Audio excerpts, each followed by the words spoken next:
In the fall of 2023, Megan Gaither, an English teacher and varsity cheerleading coach at St. Clair High School in Missouri, received a note through her classroom door. The student who'd written it informed the 31-year-old teacher that they knew her secret.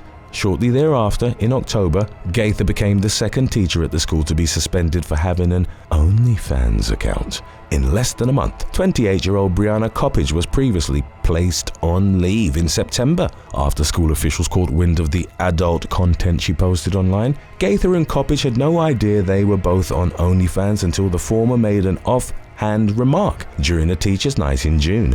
The duo bonded over their shared secret, became best friends and created content together. Gaither, who was making up to $5,000 a month on the adult platform, never showed her face in any of her photos and videos. She deactivated her account after Coppage was discovered and suspended. Coppage, in the meantime, had taken full advantage of the attention, and her subscriber count on the platform saw a significant increase. In October, Gaither appeared in one of Coppage's OnlyFans videos, which was shot at a party in a St. Louis hotel room. Gaither didn't show her face, however, students were able to tell it was her after a photo from the event appeared online in which she was wearing the same outfit she had on in the video. The teacher later said, "I was in like maybe 4 minutes of the entire thing, and I definitely did not think this would be the thing that would ruin my entire career." Rumors began circulating around the school in the aftermath, and a student slipped the ominous message under her classroom door before she was eventually suspended.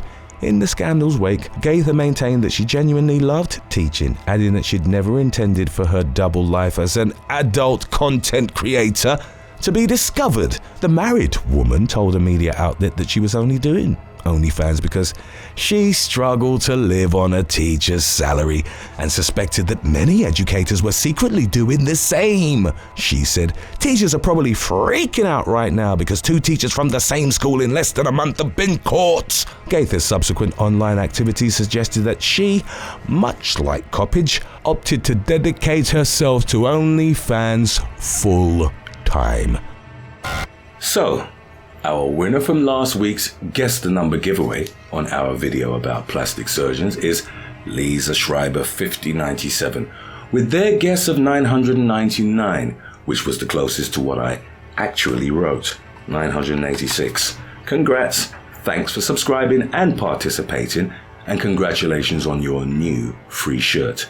Now we'll be doing more of these moving forward, so be sure to subscribe and hit the bell button to be alerted on when the next giveaway is. Number 7. Aaron Reyr. A California high school teacher was arrested in July of 2024 for inappropriately approaching students with the intention of having intimate relations with them. 28-year-old Aaron Reyr was the head track and field coach, football coach, and a substitute teacher at Godinez High School in Santa Ana. During the school year, he contacted an unnamed teenager on social media to talk to her about track events. As soon as she graduated, Reyr's communication with her took a flirtatious turn, and the teacher attempted to arrange a meetup. The girl's mother discovered their text exchange and contacted the police. During the investigation that followed, 2 more underage victims who were former students of the same high school were identified. They told the authorities that Reyr had made advances towards them. The teacher was arrested at his home and booked into Orange County Jail on a $100,000 bond. Number 6. Dante Prophet.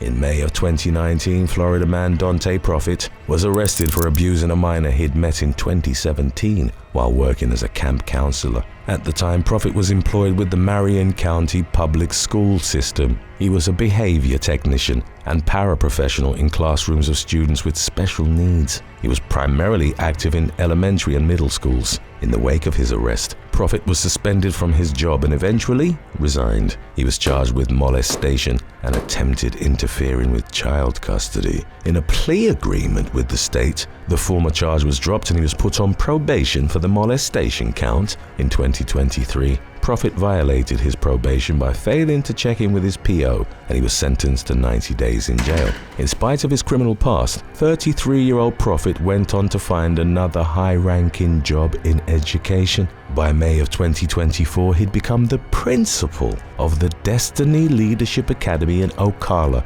northwest of Orlando. On the 10th of the month, Prophet was with a male student in his office. At some point during the 40-minute meetup, he viciously attacked the boy. Prophet pinned the student down with his legs before mounting him, choking him, and striking him in the face with a computer charging cable. A teacher who heard screaming coming from the office called 911. When the boy was interviewed, he reported that the beatdown left him with sore hips, as well as injuries to his face and ankle. Prophet initially told investigators that he tried to stop the boy from hurting himself. The principal was subsequently taken into custody by Marion County deputies. A body cam captured the moment when the principal was told that there was a security camera in the room where he had attacked the student. Caught by surprise, Prophet asked, "There is?" To which the deputy replied, "Yeah," and it caught everything on camera. Everything. Footage of the incident went viral, sparking public outrage. Prophet was charged with aggravated abuse and false imprisonment, to which he pleaded not guilty in mid-May of 2024. Number 5. Robin Rogers. On February the 16th of 2024, the Lake Havasu City Police Department in Arizona launched an investigation into the disappearance of a male teenager who'd left his home on February the 14th. Detectives came to suspect that the teen was involved in an intimate relationship with 44-year-old Robin Rogers, and that she was assisting him in evading law enforcement. Rogers worked as a life skills and child development teacher and was a cheerleading coach at a charter school called Talisa's Preparatory Academy. The teenager remained missing for months before the police went to Rogers' Beef Eater Drive home on July the 11th of 2024. As cops talked to the teacher, the teen was seen leaving the residence through a back door. He led the police on a short foot chase before he was apprehended. Rogers, a mother of 2 adult daughters, was taken into custody and was seen sporting pigtails in her booking photo. She was charged with multiple counts of abusing the teen, as well as hindering prosecution, false reporting to law enforcement, possession of narcotic drugs, and possession of drug paraphernalia. In the aftermath of Rogers' arrest, Talisa's Preparatory Academy Superintendent Sandy Breeze told the media that she was no longer employed at the school. Number 4. Dylan Dukes.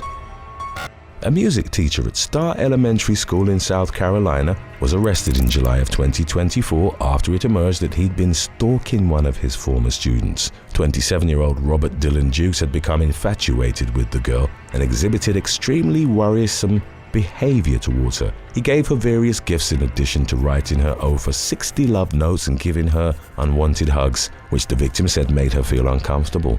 Dukes, who'd been named Teacher of the Year in 2023, reportedly gifted the girl a personalized box with a letter for each day of the week during summer break. Deputies searched Dukes' classroom and found many photos of the victim in his desk, but they noted that they were not explicitly deviant in nature. The sheriff's office told the media detectives were able to stop the harassment and stalking before it became anything physical. The victim's parents spoke at Dukes' hearing and said that they felt worried for the safety of their daughter. They also noted that Dukes' obsession for the girl had grown due to his unrestricted access to her. The teacher attended her functions outside of school and, after realizing she would no longer be his student, joined her church. Dukes was suspended following his arrest. On the afternoon of July the 11th, he appeared virtually in bond court wearing a Star Elementary t-shirt. A judge issued a $50,000 surety bond and banned Dukes from having any contact with the victim or her family if released.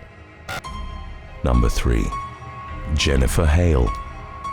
A Florida substitute teacher was arrested and fired in May of 2023 after she allowed a minor to take a hit of her vape pen. The incident occurred on the 2nd of the month at the Eustis Middle School. 50-year-old teacher Jennifer Hale reportedly heard a student express a curiosity towards vaping and offered up her own pen, saying, "I have one." She then allowed the boy to take a hit and asked him not to report her. The boy in question didn't do so, but another student spoke about the incident with school administrators. Prior to alerting the police, the principal called Hale to his office and questioned her about her actions. The teacher admitted that she'd allowed the boy to use her vape pen, but claimed that she was just trying to fit in. Hale was taken into custody on May the 5th and charged with child abuse in the 3rd degree. Parents were outraged by the incident, and the victim's mother stated an intention of pressing charges against Hale. Regarding the teacher's attempt at explaining her behavior, another parent told a media outlet that her job was to be more parent-like and not one of the students. Eustis Police Chief Craig Capri also commented on the case, telling Wesh her response was, "She just wanted to fit in. I don't get it. What is there to fit in? You're there to teach a class, not to fit in." Today's topic was requested by Eric Saunders 2485 and Pretty T 432. If you have any other topics you'd like to learn about, subscribe and let us know in the comments section below. Number 2. Allison Havan Nidra. In late June of 2024, a special education teacher at New Jersey's Freehold Intermediate School was taken into custody for 1st-degree aggravated assault and 2nd-degree endangering the welfare of a child. 43-year-old Allison Havan Nidra, who put on a wide smile in her mugshot, was arrested after it was found that she'd been having relations with a male student at the school. During a hearing held on July the 5th, Monmouth County Assistant Prosecutor Daniel Zanzaki told the court that the teacher was obsessed with the teenager. The abuse reportedly started earlier in 2024, after which Havan Nidra and the victim exchanged over 25,000 messages. Zanzaki reported that another teacher had observed Havan Nidra rubbing the victim's neck and back area in a circular motion and that she appeared to be flirting with him. The boy was hospitalized for a mental health checkup. Following the teacher's arrest, Zanzaki made a point of addressing that aspect in court, saying this was so much for this kid that he ended up having a mental health crisis. In the middle of the investigation, Havan Nidra's husband and her parents were in the courtroom to support her during the hearing. She was released on home detention pending her next court date and hadn't entered a plea as of the latest updates on the case. Number 1. Lydia Pinto. New Jersey's Bridgewater Police Department received an email in the fall of 2023 from a former student of the Bridgewater Raritan High School, in which he alleged that, for years, he was abused by one of his teachers. The victim accused 38-year-old Lydia Pinto, who coached field hockey and girls lacrosse at the high school, of regularly having relations with him since he was a freshman and up to his senior year. The abuse was reported to have taken place in the Raritan borough. The authorities launched an investigation in mid-October, and Pinto was arrested without incident on November the 8th in Franklin Township. The married woman was charged with 1 count of 1st degree and 2 counts of 2nd degree assault of an intimate nature. She was held in custody for about a week before she was released pending her next court date. Thanks for watching. For a year, would you rather teach high school in the most crime-ridden neighborhood in your city or only work night shifts at your current job? Let us know in the comment section below.